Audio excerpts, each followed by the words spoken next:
à toutes, donc aujourd'hui on se retrouve pour la première vidéo que je tourne en cette année 2019. J'ai pas souvenir de l'avoir tourné les lectures de décembre au début janvier. Bref, donc comme vous pouvez le voir, c'est un début d'année qui démarre bien. Mal plutôt dans ce cas-là parce qu'il n'y avait pas que des livres lus. Donc j'ai décidé de me faire au moins un livre par semaine. Au moins, ou au moins minimum un livre par mois. Si j'arrive à lire plus, ça m'arrange. Et en fait, dedans, il y a des mangas que j'ai lus, 2 livres que j'ai lus, mais là-dedans, j'ai acheté des livres, mais beaucoup en occasion, sur des sites, comme vous savez, pas forcément bon quoi, mais vous voyez le marketplace de Facebook, par exemple, des choses comme ça. Donc, j'ai vraiment profité pour pas grand-chose. Il y en a 4 mois que j'ai oublié de vous présenter dans les lectures de gel du mois précédent, parce que je l'avais posé d'un côté, j'ai totalement envie de le ranger avec les autres. Honte à moi. Je vois, on va pas tarder maintenant parce que je ne vais pas forcément vous parler de tous les résumés de tout, sinon on est encore là demain. Je suis dans mon fauteuil, tranquille, peinard. Oui, là j'ai une gourde, une tasse parce que actuellement j'ai de la crève. Ma tasse, là je vais la rincer, puis je vais me mettre à boire. Pour ceux qui savent pas, c'est qu'actuellement on dirait pas, mais si je l'avais je pense que ça se verra bien. Je suis plus que fatiguée. On est le premier jeudi du mois de février. Depuis samedi, pratiquement, je ne dors quasiment pas la nuit, voire même très peu. J'ai fait beaucoup d'heures de sommeil parce que je me réveille genre à 3h du matin et je me recouchais vers 5-6h du matin pour voir à 7h. Donc c'est vraiment. Je dors que la moitié de la nuit. Alors pour savoir, je pense que. J'ai rien vu. Je reviens dans 30 secondes. J'ai remis comme je peux, j'espère que ça tombe pas parce que j'ai pas vraiment de table ou quelque chose comme ça à côté de moi pour pour mettre mes livres. Donc oui, comme je disais, j'ai comme pour beaucoup de gens cette période de l'année, avec le froid qu'on a eu et tout ça avec la neige, je suis comme beaucoup de gens, je suis tombée plus ou moins malade. J'ai le nez qui des fois se bouche, ce qui est la nuit, si je dors sur le côté, j'ai une narine qui se bouche. Et là, c'est pas qu'avec une narine, avec la bouche c'est pas grave. Donc je suis obligée de dormir sur le dos et puis je tousse tellement la nuit que je me retrouve à limite je respire plus tellement que je tousse. Donc je dors très peu, impossible de m'endormir tellement que je suis voilà, et j'ai envie de dormir. Là, de ces nuits, la nuit de mercredi à jeudi, au moment où je vous tourne cette vidéo, sachez que j'ai dormi. Mais je n'ai pas récupéré tout le sommeil, tout le retard de sommeil que j'ai pu accumuler jusque là. Donc ne soyez pas surpris si je suis un peu fatiguée, que je ne parle pas correctement, que j'ai vraiment l'air tout simplement à bout. Physiquement, c'est que physiquement je suis vraiment à bout par la fatigue. La première nuit, je pouvais tourner cette vidéo là, sauf que j'ai fait une sieste de 2 heures au lieu de tourner cette vidéo. Donc pour vous donner un ordre d'idée de l'état de fatigue, je fais une sieste de 2 heures, mais c'est pas. Bon, je sais que c'est pas bon, une bonne sieste c'est 20 minutes, mais je pense que si vous m'avez vu lundi, vous auriez dit ah oui, on peut comprendre. On va commencer maintenant. Il se peut que je ne parle pas de tous les résumés parce que sinon on va durer des plombes. Mais je crois que je vais faire assez vite pour pas que pour vous ça dure toute une journée.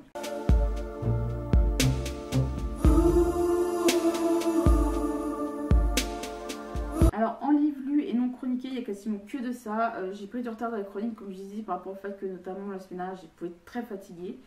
J'ai lu et pas chroniqué le tome 11 de Saseya Santiacho de Masami Kurumada et Shimaki Kurishi Kurokawa. C'est lui que je devais présenter le mois dernier, sauf que je l'avais posé quelque part, je l'ai quasiment rangé, sauf que j'ai totalement oublié de vous présenter, donc je vous présente avec un mois de retard. Je ne vous parle pas spécialement du tome 11 parce que comme je dis, il y a 10 tomes avant.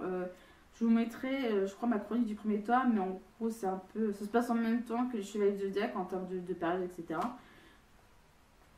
Donc, moi, je vous pose et je vous ressors pas après. Donc, autre manga, oui, parce qu'il y a quasiment que des mangas de lu, c'est donc L'Atelier des Sorciers de Kanome Shirahama. Pardon, ils sont Pika Edition dans leur collection Seinen, donc adulte. Coco est une jeune fille, tout ce qu'il y a de plus banal, avec sa mère. Elle a un truc elle a vraiment une passion, c'est la magie. Elle rêve de pratiquer la magie dans un monde où la magie est restreinte qu'à certaines personnes ayant le don de la magie depuis la naissance. Donc un sorcier arrive dans sa ville à Coco. Il dit je vais réparer un carrosse, parce qu'il y a des nobles qui sont venus chez Coco. Et il dit Coco, je te confie de garder la porte parce qu'on n'a pas le droit de regarder comment on pratique la magie. Sauf que ce jour-là, Coco va enfreindre l'interdit, va voir comment ce sorcier pratique la magie et voudra tout simplement faire la même chose parce qu'elle est fascinée, elle veut devenir sorcière. Sauf que ça va pas tourner en sa faveur parce que ça va mal se passer. En gros. Et en gros, je vous ai raconté pas grand-chose, mais bon. Ce qui est déjà pas mal parce que pour un manga comme ça, alors je crois qu'il y a 4 tomes si je vous dis pas de bêtises. Mais moi j'ai beaucoup aimé. J'ai beaucoup aimé parce que c'est un univers très fantastique, etc. Vraiment avec sorciers sorcières. Et moi vraiment je trouve que c'est bien. J'aime beaucoup les dessins. Un exemple, c'est vraiment des dessins qui sont très bien, qui sont pas là si sombres que ça, mais j'aime beaucoup. Et puis la manière dont la magie est pratiquée, c'est vraiment bien en fait. Et se dire qu'il y a des gens qui pratiquent la magie et d'autres qui n'ont pas le droit, c'est vraiment plus qu'intéressant. Alors là, je vais vous parler d'une série dont j'avais déjà acheté les 2 premiers tomes, mais je les ai là cette fois-ci tous lus pour vraiment déjà dû me remettre dans le bain pour les 2 premiers. Et également, je vous avais déjà présenté les 2 premiers tomes, donc c'est, je vous en laisse celui-là, vous allez comprendre après. Il s'agit donc de la quadrilogie des 7 princes et le labyrinthe millénaire de Haruno Hattori et Yu Aekaiwa chez Doki Doki dans la collection Seinen. Donc là on a le tome 1, le tome 2, le tome 3 et le tome 4. Donc c'est une série que j'ai adoré lire. Donc c'est vrai que je vous avais présenté le tome 1 et le tome 2 parce que je les ai achetés avec quelques mois. Je vais expliquer pourquoi je les ai encore dans les mains, mais c'est un peu plus autre chose. Quelle est l'histoire vite fait? On suit en fait 7 jeunes hommes qui se retrouvent enfermés dans un château parce que l'empereur vient de mourir. Et dans ce pays-là, dans ce royaume-là, enfin cet empire plutôt parce que c'est dirigé par un empereur, quand le roi meurt, 7 jeunes sont choisis et parmi ces 7 jeunes hommes, l'un d'eux sera désigné pour devenir le futur empereur. Sauf qu'il y a un problème pour nos 7 héros, c'est celui que le château est totalement... Ils sont totalement enfermés dans le château, c'est-à-dire que les portes de l'extérieur sont bouclées, les volets fermés aussi, barricadés, c'est-à-dire qu'on ne peut pas sortir par la fenêtre ni par les portes de l'extérieur.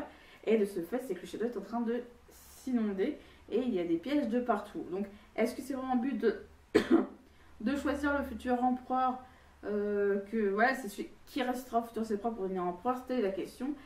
Au point où j'étais dans le tome 2, parce que j'avais comme lu la moitié de la série, de la quadrilogie, je me suis dit comment ça se finir. Avec les 2 tomes, ça se passe très bien. Avec le tome 4 qui est assez épais par rapport aux autres, qui est plutôt pas mal en soi. Mais en tout cas, j'ai beaucoup aimé parce que j'ai les 2 premiers tomes, je les ai aimés. La suite, j'ai beaucoup aimé aussi. Et le dernier que j'ai lu en manga, c'est donc un spin-off.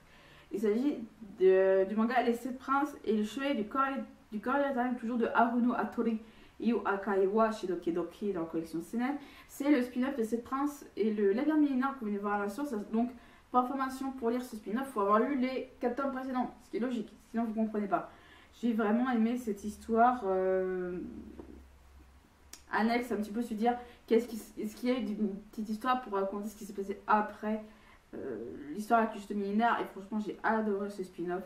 Retrouver les 7 princes, etc. C'était super. Alors, un livre, je vous l'avais présenté parce que je l'avais reçu en contrepartie Ulule, parce que j'avais donné la somme qu'il faisait pour avoir le livre. Je l'ai lu. J'ai pas encore fait ma chronique pour une raison. Je vous expliquerai tout de suite. C'est donc Terre d'un homme, les escales de Saint-Exupéry. Les textes sont de Véronique Pombray, la conception visuelle de Majli, la voix de Petrek et Akiko, paroles et musique de Mallory Marais et musique et habillage sonore de Christian Pelmy et Cyril Rébillard. Et c'est chez Édition La Soirée. Alors, c'est un livre qui parle de Saint-Exupéry, un peu de la Saint-Exupéry. J'ai beaucoup aimé ce livre avec tous ces petits détails, comme ceci, sur des doubles pages, où il n'y a pas énormément de texte, mais des fois il y en a beaucoup de textes comme là. Et des fois il y a vraiment, limite, des fois pas beaucoup de texte, comme ici, où c'est vraiment sur une page par exemple. Et c'est vraiment sur un effet papier un peu conson. Alors celui-là, je ne l'ai pas encore chroniqué parce que vous avez compris, on parle de voix, etc. C'est que dedans, il y a donc un CD, voilà, qui est là. Et donc dedans, il y a les chansons, les musiques, les ambiances et le récit complet. Donc c'est ça vraiment que j'ai vraiment aimé, c'est que je vais d'abord tester le CD pour vraiment détailler et approfondir ma chronique. Donc moi, j'ai beaucoup aimé. Mais en tout cas, je pense que dès que le CD sera passé, je vous en parlerai très rapidement. Ce livre-là, je l'ai fini, mais il ne manque plus que faire ma chronique. Elle est écrite, il ne me reste plus qu'à la taper et à faire les vidéos. Il s'agit donc du premier tome du cycle d'Ekis, donc La Cité des Abysses, d'Ariane Bricard chez le Héron d'Argent. J'ai beaucoup aimé le livre, je vous présenterai la chronique très rapidement. Donc là, on suit Istal, qui va, avec sa mère, rejoindre son père sur Tétis, qui est donc une planète colonisée par les humains. En fait, il y a eu une telle surpopulation sur la Terre. On a réussi à coloniser Mars, c'est-à-dire qu'il y a des gens qui habitent sur Mars. Et là, c'est sur Tétis, une planète beaucoup remplie d'eau, en grande partie, un peu plus que la Terre, je crois. Donc, elle va rejoindre son père, donc, qui fait partie des fondateurs de la ville d'Ekis. Donc, une cité enfouie sous les eaux, avec un dôme, etc. Vraiment une vraie ville sous les eaux, comme pouvait être la... quand je pense à la ville, c'est un peu comme l'Atlantide, mais vraiment goûté, mais là, il y a vraiment des gens qui habitent, etc. Et donc, elle est contente, elle adore cette ville, etc. Et du jour au lendemain, le dôme qui protège la ville s'effondre, enfin disparaît, et donc la ville est inondée et engloutie sous les flots. Beaucoup de gens vont y survivre, ainsi que Istal et sa mère Jade, sauf qu'elle ne retrouve pas son père il est mort, et le père d'Istal est considéré comme le principal responsable de la destruction de la cité d'Ekis. Donc, mais pour Istal, son père ne peut pas être responsable tellement qu'il aime cette ville. Donc quelques années plus tard, elle revient sur Tétis pour essayer de régler tout simplement le problème. Donc comme j'ai dit, c'est vrai que j'ai bien aimé, je vais vous en parler prochainement dans ma chronique, donc vous en faites pas, vous aurez plus de détails à la prochaine.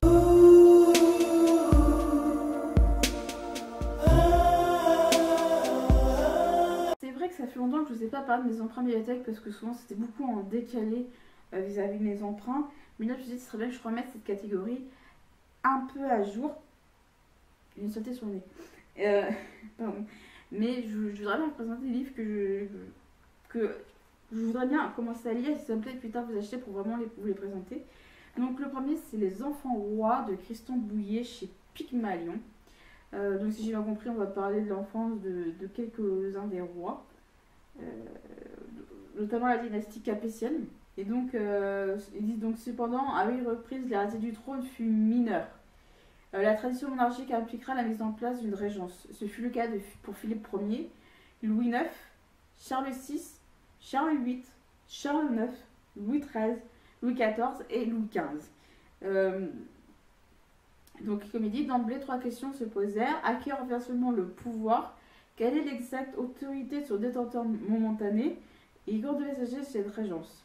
Et il est clair que, par exemple, que 4 reines mères, Blanche de Castille, donc la mère de Louis IX, Catherine de Médicis, Marie de Médicis et Anne d'Autriche eurent bien du mal à restituer à leur fils la totalité de ses attributs de souverain à la majorité effective.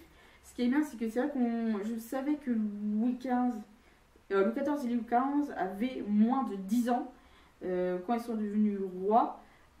Si je dis pas de bêtises, Louis XIV est devenu roi à l'âge de 5 ans et demi et 5 ans pour Louis XV, ou inverse. Je crois qu'ils avaient tous les deux plus ou moins 5 ans quand ils sont devenus rois, quand ils sont devenus rois, parce que, comme c'est dit, c'est pas vraiment eux qui régnaient sur le royaume à l'âge de 5 ans, on va pas se mentir. Donc là, si je dis pas de bêtises, ça c'est Louis XV. Voilà, c'est bien Louis XV, je le reconnais. C'est ça que je crois que je le reconnais enfant, à part Louis XIV. Mais en tout cas, c'est vrai qu'on oublie facilement pour beaucoup la jeunesse. Et notamment en tout cas pour la monarchie française, qui était vraiment le vrai rôle de ces rois enfants. Enfin, de ces enfants rois plutôt, parce qu'ils ne gouvernent pas à l'âge de... Quand tu as moins de 10 ans, tu ne gouvernes pas en fait. En tout cas, tu n'as pas les épaules pour.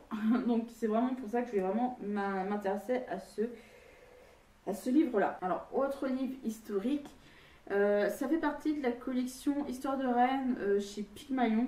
Ils ont fait la même chose avec Histoire de Roi. Donc en gros, c'est plusieurs livres qui parlent de rois et de reines.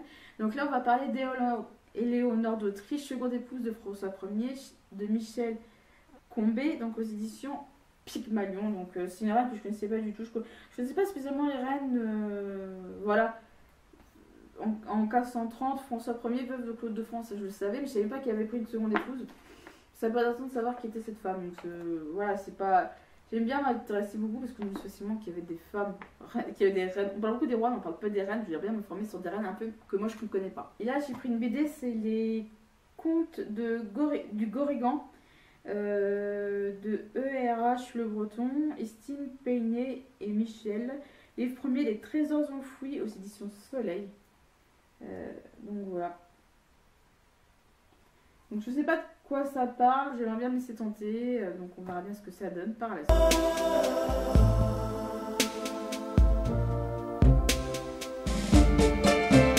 En acquisition, je vais aller très vite parce que je vous ai, certains, pour la plupart, pardon, je vous ai présenté plus tôt. Parce qu'il y a notamment des mangas. Donc il y a donc le tome 11 de Saint-Céa Santiago. Le premier tome de l'Atelier des sorciers, je crois que j'ai très vite acheté la suite parce que j'ai vraiment adoré. Et la série des 7 princes, la section spin-off. Et 7 princes, c'est le labyrinthe millénaire. La section spin-off, donc je crois que j'ai pas vraiment parlé parce que je vous en ai pas mal parlé avant. J'espère que je vous fasse une vidéo chronique uniquement pour la série. Alors, je vais vous faire une chronique rapide sur les 4 tomes des 7 princes et le labyrinthe millénaire. Et peut-être une chronique sur le spin-off. Je sais pas encore si je mets tout dans une vidéo ou deux séparées. On verra bien. On verra bien de ce que je vais en penser pour écrire. Il y a le soleil qui apparaît d'un coup là. Je sais pas, plus blanche que d'habitude. Je vous explique. Alors qu'il est, il est 4h moins 20. Non, il est 3h35. 15h35, pardon. Le soleil est censé être de ce côté-là. Pourquoi je suis oubliée de ce côté? C'est que là, il y a un immeuble juste à côté. Pas mal de vitres. Il est tout jaune et ça reflète à mort le soleil. Donc là, je suis contente qu'il y ait beau soleil pour faire une belle vidéo que j'ai pas allumé la lumière déjà. Alors en acquisition, ça fait partie de ces livres que j'ai acheté vraiment en occasion, vraiment à 1 euro. C'est donc sous le signe du Scorpion de Maggie Stiefvater, pardon, aussi sur le livre de poche jeunesse. Donc ça va parler d'histoire de course. Donc je vous l'ai vite fait le résumé. Chaque année, au mois de novembre, se déroulent les courses du Scorpion. Les cavaliers doivent tenir le plus longtemps possible sur dangereuses montures, des étalons de mer cannibale. Cette année, Sean Kendrick, 19 ans, tente à nouveau sa chance, bien décidé à arriver premier. Puck Condoli, quant à elle, n'aura jamais imaginé participer un jour à la course, mais le sort en a décidé autrement. Voilà, moi je pensais beaucoup du cycle du Scorpion, je pensais que ça avait un rapport avec le signe du Zodiac, c'est que je n'ai pas spécialement fait gaffe à la couverture, je comprenais pas trop. Mais là tout s'explique, j'aime bien, c'est pas spécialement un livre qui me... En tout cas c'est pas un genre qui moi m'attire plus que ça, voilà. Mais je pense que je peux me laisser tenter, genre quand je suis un peu en panique, je sais pas quoi lire, peut-être que je peux le casser facilement, on verra bien. Un autre livre aussi que j'ai acheté, mais c'est vraiment, après c'est mon point de vue, c'est Pleine conscience et compassion, approche théorique et application thérapeutique de Paul Gilbert et Schoden, traduit par Pascal Delamigueur et Francis Gaysen, avec une préface de Jean Cocteau chez Helvétier Masson. Donc voilà. Au début, je pensais que c'est un livre qui va parler beaucoup de la pleine conscience et de savoir comment l'utiliser, mais non, c'est vraiment un truc très théorique, c'est comme un cahier de cours tout simplement. Mais la pleine conscience, c'est une forme de méditation que je commence vraiment à pratiquer comme la méditation et ça fait vraiment bien. Et c'est vrai que je voudrais bien comprendre davantage la pleine conscience et vraiment comment ça passe, etc. En tout cas, c'est juste un livre que je lis de temps en temps pour vraiment me donner des idées de comment bien pratiquer. Ou... Je dis pas que ça va aider à bien pratiquer, mais bon, en tout cas pour me donner quelques idées en fait. Voilà, il y a un avant-propos, par exemple, une chose comme ça. Partir à la question, l'éveil, l'esprit évolué et motivation, les systèmes émotionnels, l'émergence de la compassion, les défis de la pleine conscience, les lotus dans la boue. Donc je pense qu'il doit y avoir beaucoup de choses ça. Et puis il y a des livres sur des parties sur la pratique, donc ça c'est vraiment intéressant. La pratique de la pleine conscience, travailler avec l'acceptation, construire les capacités de la compassion, le self-compassionné, élargir notre cercle de compassion et le voyage compassionné. Donc je pense que c'est vraiment intéressant, surtout la deuxième partie. Ça pourrait vraiment me tenter, on verra bien. Je l'ai pris, c'est vrai, mais en tout cas, c'est vrai, j'ai dû payer 2 euros à la personne. En tout cas, je vais pas prier d'un livre si peu cher. Un autre livre aussi que j'ai dû payer 1 euro. J'ai déjà un livre de cet auteur-là qui est juste là. Hop là. Qui est là que je vous ai pensé il y a pas mal d'années maintenant. Là, c'est La Dame Blanche et Téton Noir de Michel Brosseau aux éditions Terre de Rose dans la collection Polar et criminel. Polar et grimoire, pardon. Je vais vite fait vous lire le résumé parce que c'est un résumé qui est un peu long.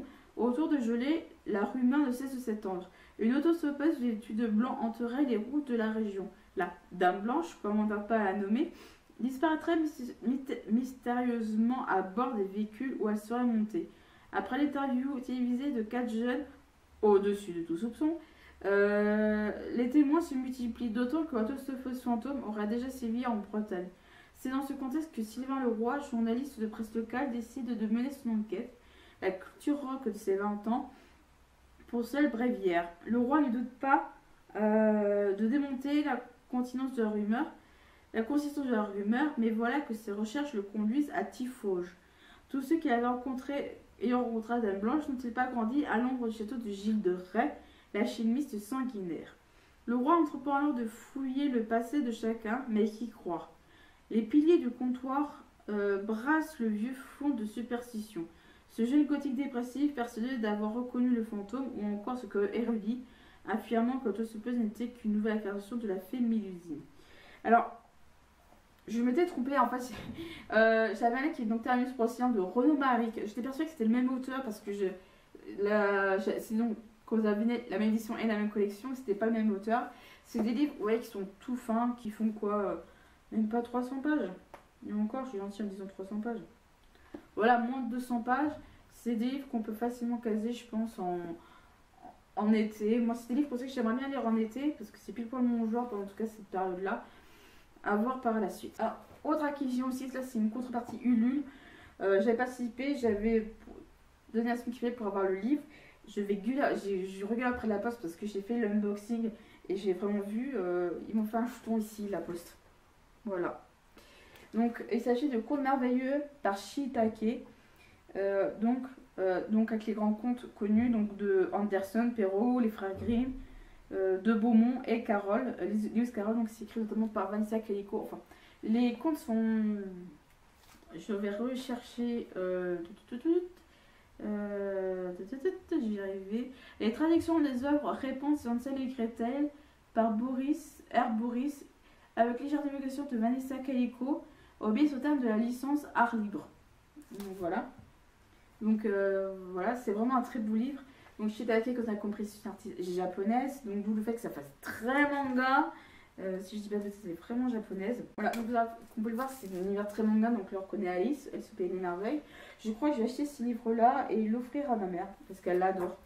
Et donc voilà, c'est avec une jolie dédicace en plus dedans, avec de très beaux dessins, très manga, vraiment très shoujo, et vraiment avec des couleurs très douces.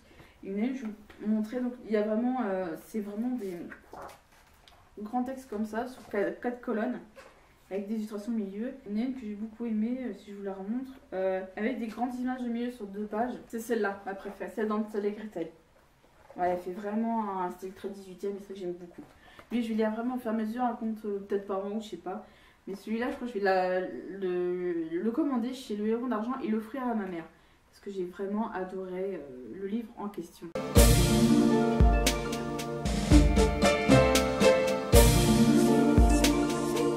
Je vais me dépêcher de tourner la vidéo parce que j'ai quasiment plus de batterie. Je voudrais bien le remettre à charger si je veux tourner une chronique. En pas du mois, j'en ai 4. 4 livres papier, je n'inclus pas mes e-books parce que ça dépend vraiment de comment j'avance pour mes audios. J'ai eu cette idée de comment m'organiser pour mes lectures grâce à Margot, donc de la chaîne YouTube Les Astuces de Margot. Elle a présenté ce bullet journal et elle a inscrit sur le côté par semaine quel livre elle allait lire. Donc elle se met un livre par semaine. Moi je trouve que cette idée elle est bien. C'est-à-dire je me fixe un livre par semaine, c'est déjà beaucoup.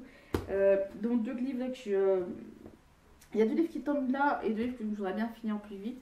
Le premier c'est donc il y a 2 livres fantastiques, fantasy, enfin et autres, enfin divers et variés qui sont là. La noire c'est tout ce qui est livres divers et variés, tous sujets confondus. Là derrière c'est la blanche et ma bibliothèque histoire.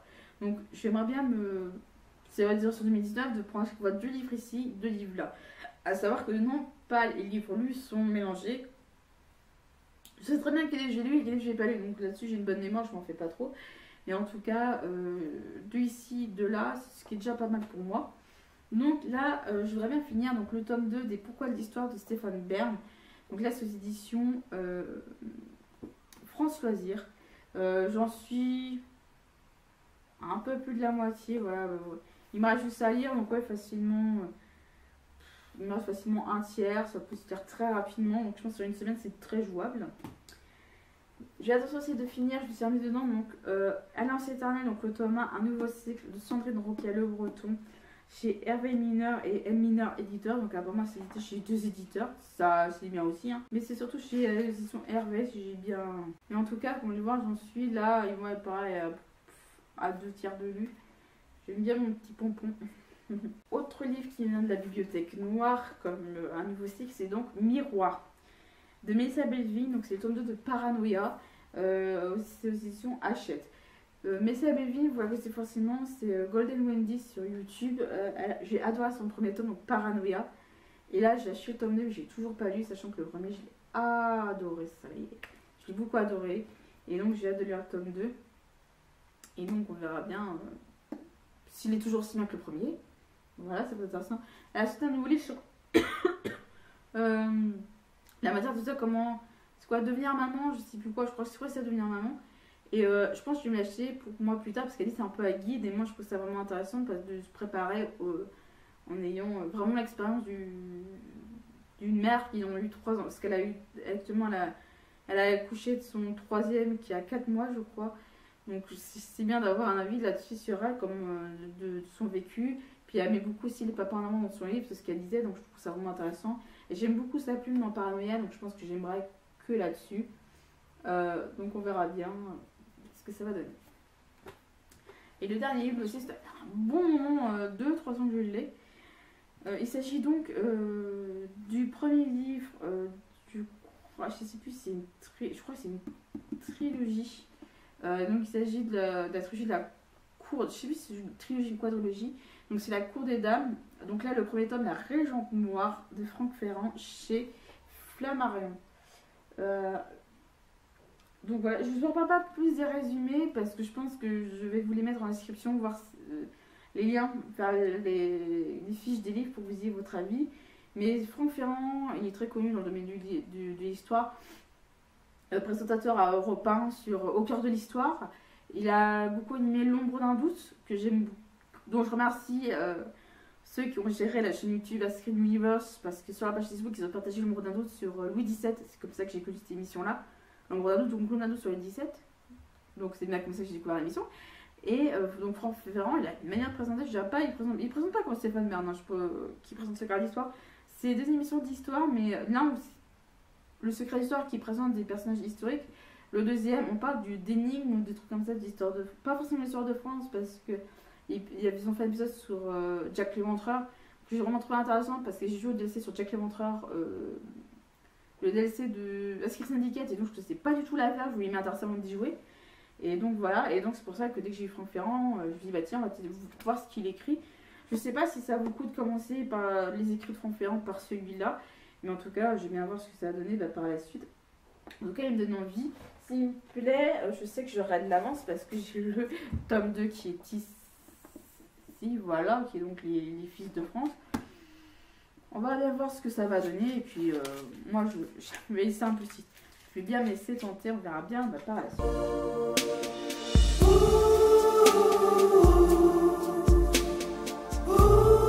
Ces lectures de gel sont terminées, j'espère qu'elles vous ont plu. S'il y a des livres que vous avez lus ou quoi qui vous ont tenté, dites-le moi. S'il y en a que vous avez lus, dites-le moi pour que je puisse en tout cas aller voir votre avis ou donnez-le moi, comme ça je saurai à quoi m'attendre. Moi j'ai profité du beau soleil pour peut-être m'avancer à lire ou commencer à monter ces vidéos, ce serait pas de refus. Et sur ce, je vous dis bonne fin de journée à tous et bonne lecture à vous.